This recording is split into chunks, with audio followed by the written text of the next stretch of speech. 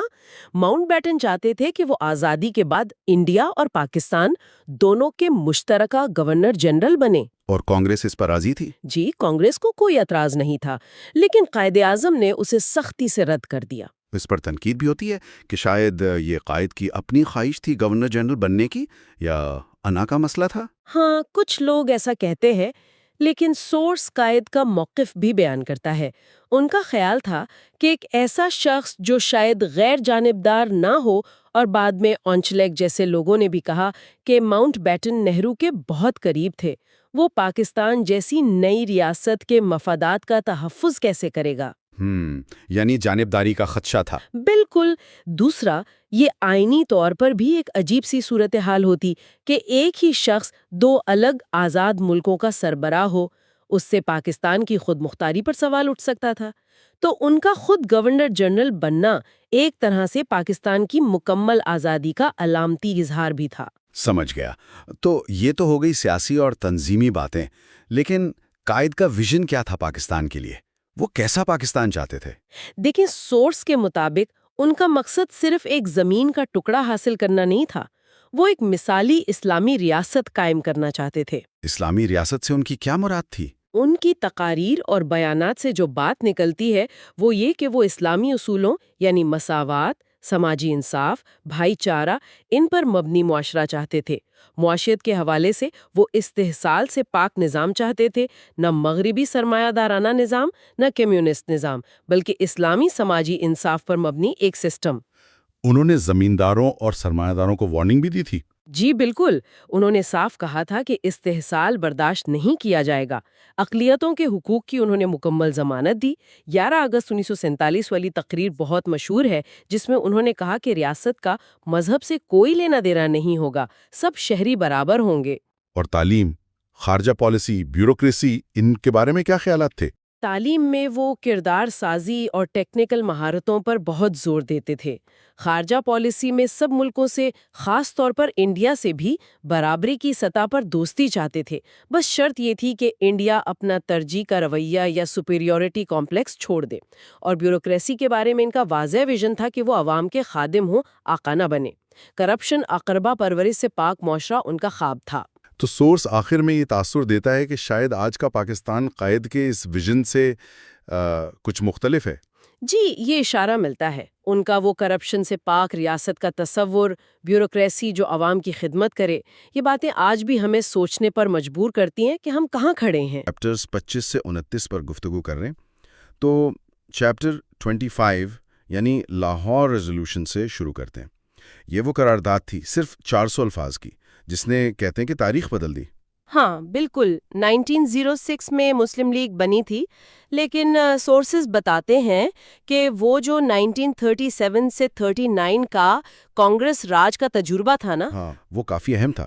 اس کے بعد مسلمانوں میں یہ احساس کافی سٹرونگ ہو گیا کہ ان کے سیاسی اور معاشی حقوق شاید ایک الگ ریاست میں ہی بہتر طور پر محفوظ رہ سکتے ہیں۔ صحیح، لیکن یہ خیال کہ الگ وطن ہو، یہ 1940 میں اچانک تو نہیں آیا ہوگا؟ نہیں، بالکل نہیں، یہ خیال نیا نہیں تھا۔ اس کی جڑیں تو آپ کہہ سکتی ہیں 1860s میں عبدالحلیم شرار کی تحریروں تک جاتی ہیں۔ اچھا، 1860 سے؟ جی، پھر 1917 میں کھیری برادرز نے اسٹاک ہوم میں یہ بات کی، اور 1933 میں چودھری رحمت علی، انہوں نے تو پاکستان کا لفظ بھی استعمال کیا تھا۔ رائٹ، وہ پاکستان نیشنل موومنٹ والا پیمفلٹ۔ ہاں، اور سورسز کے مطابق کم و بیش 170 مختلف سکیمز تھیں الگ اسٹیٹ کے لیے۔ یہ بڑی انٹرسٹنگ بات ہے کہ ان میں برٹش افراد اور غیر مسلم شخصیات کی تجاویز بھی شامل تھیں۔ پارٹیشن کا کانسیپٹ صرف مسلمز تک محدود نہیں تھا۔ 170 الگ سکیمز، یہ تو واقعی حیران کن ہے۔ لیکن 1940 کی ریزولوشن سے فوراً پہلے لاہور میں وہ خاکسار ٹریجڈی بھی ہوئی تھی نا؟ ہاں، وہ ایک افسوسناک واقعہ تھا، اور بتایا جاتا ہے کہ سر سکندر حیات اس وقت سیشن کو پوسٹ پون کروانا چاہتے تھے اس ٹینشن کی وجہ سے۔ لیکن قائد اعظم نہیں مانے۔ نہیں، وہ لاہور پہنچے اور سیدھا ہاسپٹل گئے زخمیوں سے ملنے۔ سیشن پھر منٹو پارک میں ہوا، جسے اب اقبال پارک کہتے ہیں۔ کافی بڑا اجتماع تھا، لگ بھگ 60,000 لوگ۔ اور قائد کی سپیچ، اس میں کیا خاص تھا؟ اپنی تقریر میں قائد نے بہت واضح طور پر کہا کہ ہندو اور مسلمان دو الگ قومیں ہیں، ان کی فلسفیز، ان کے سوشل کسٹمز، لٹریچر، سب کچھ الگ ہے۔ انہوں نے کہا کہ یہ ڈریم ہے کہ وہ کبھی ایک کامن نیشنلٹی بنا سکتے ہیں۔ انہوں نے لالا لاجپت رائے کے خط کا ذکر بھی کیا تھا شاید۔ جی بالکل، 1924 کا خط تھا وہ، جس میں لالا لاجپت رائے نے بھی بیسکلی یہی کہا تھا کہ ہندو مسلم یونٹی ممکن نہیں ہے اور پنجاب کو ڈیوائیڈ کر دینا چاہیے۔ قائد نے اسے کوٹ کیا یہ دکھانے کے لیے کہ یہ صرف مسلمانوں کا ہی ویو پوائنٹ نہیں ہے۔ انٹرسٹنگ۔ پھر 23 مارچ 1940 کو ریزولوشن پیش ہوئی۔ ہاں، A.K. فضل الحق نے، جو اس وقت بنگال کے پریمیئر تھے، انہوں نے یہ مشہور قرارداد پیش کی۔ اس میں کہا گیا تھا کہ جیوگرافیکلی قریبی علاقوں کو ایسے ریجنز میں ڈیمارکیٹ کیا جائے جہاں مسلمان اکثریت میں ہیں، جیسے نارتھ ویسٹرن اور ایسٹرن زونز۔ بالکل، اور انہیں انڈیپینڈنٹ اسٹیٹس بنایا جائے جو آٹونومس اور سوورن ہو۔ اسٹیٹس پلورل میں تھا لفظ، اور یہ بھی تھا کہ ان یونٹس میں جو مائنورٹیز ہوں گی ان کے حقوق کا مکمل تحفظ کیا جائے گا۔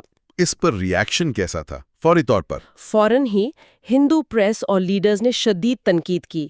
گاندھی نے، راجا گوپالاچاریہ نے، سب نے اس کو ریجیکٹ کیا۔ برٹش پریس نے بھی شروع میں سے زیادہ اہمیت نہیں دی، لیکن قید نے اسے ڈیفینڈ کیا بہت سٹرونگلی۔